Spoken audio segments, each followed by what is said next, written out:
সারা রাজ্য জুড়ে শুরু হয়েছে হকার উচ্ছেদ অভিযান। তারই প্রতিবাদে আজ পূর্ব বর্ধমান জেলার জামালপুর ব্লকের জামালপুর ১ নম্বর সমন্বয় কমিটির উদ্যোগে ১০ দফা দাবি নিয়ে হকার উচ্ছেদের বিরুদ্ধে জামালপুর বাসস্ট্যান্ডে প্রতিবাদ সভা সংগঠিত করা হয়। এই প্রতিবাদ সভায় বক্তব্য রাখেন সিআইটিইউ জামালপুর ১ নম্বর সমন্বয় কমিটির সদস্য নারায়ণ ঘোষ এবং কৃষক সভার জামালপুর থানা কমিটির সম্পাদক মোস্তাক আহমেদ এবং সদস্য আতাউর রহমান, সিআইটিইউ জামালপুর ১ সমন্বয় কমিটির সম্পাদক ভোলা পাল ও জেলা কমিটির সম্পাদক মণ্ডলীয় সদস্য সুকুমার মিত্র।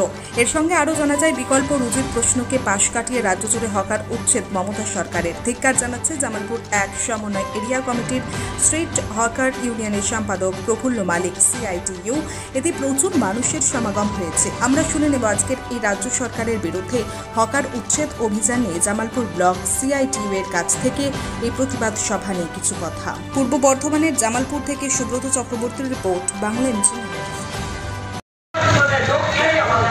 কিসের প্রোগ্রাম?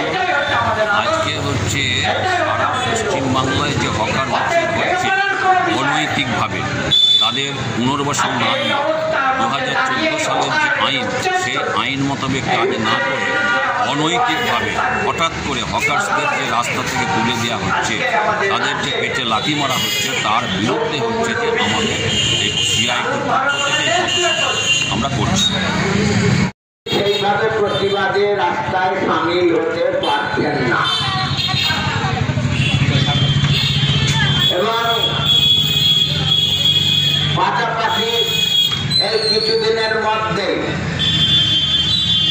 মাত্র কিছুদিন আগে নির্বাচন শেষ হয়েছে, নির্বাচনের ফলাফল ঘোষণা হয়েছে। কিছুদিনের মধ্যেই দেখা গেল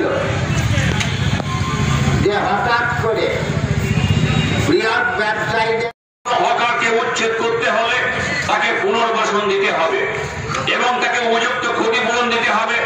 মাসিক ২০০০ টাকা করে দিতে হবে যতক্ষণ না পর্যন্ত তার পুনর্বাসন হচ্ছে।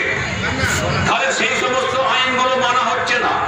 ভারতবর্ষের সমস্ত রাজ্যে এই হকার উচ্ছেদের আইনটা অন্যান্য রাজ্যগুলো মেনে নিয়েছে, কিন্তু পশ্চিমবাংলায় তৃণমূলের সরকার মানেনি। আপনাদের নিশ্চয়ই মনে আছে, বর্ধমানে বামফ্রন্ট সরকারের বিরুদ্ধে যে হকার উচ্ছেদ করা হয়েছিল, মহাকারণ থেকে সরিয়ে দেওয়া যায়, তাহলে গোটা রাজ্য জুড়ে কাজের বন্যা বয়েছে। সেই কাজের কতটা বন্যা বয়েছে আপনাদের ১৩ বছরের অভিজ্ঞতা। কেন্দ্রীয় যে সরকার, সে যে প্রতিশ্রুতি দিয়েছিল তারা যদি ক্ষমতায় আসে তাহলে বছরে ২ কোটি ছেলের চাকরি হবে, আর উত্তরপ্রদেশের কায়দায় আমাদের পশ্চিমবাংলায় বুল্ডোজার আমদানি হল এবং রাস্তার ধারে দখল করে যারা ব্যবসা করছিল তাদেরকে উচ্ছেদ করা, সরকারি জায়গায় যারা ঘর করেছিল তাদেরকে হচ্ছে বুল্ডোজার দিয়ে ভেঙে দেওয়া। হঠাৎ করে কোন রকম সময় না দিয়া, কোন রকম আলোচনা সাপেক্ষ বাদ দিয়ে এই কাজ তারা শুরু করে। আজকে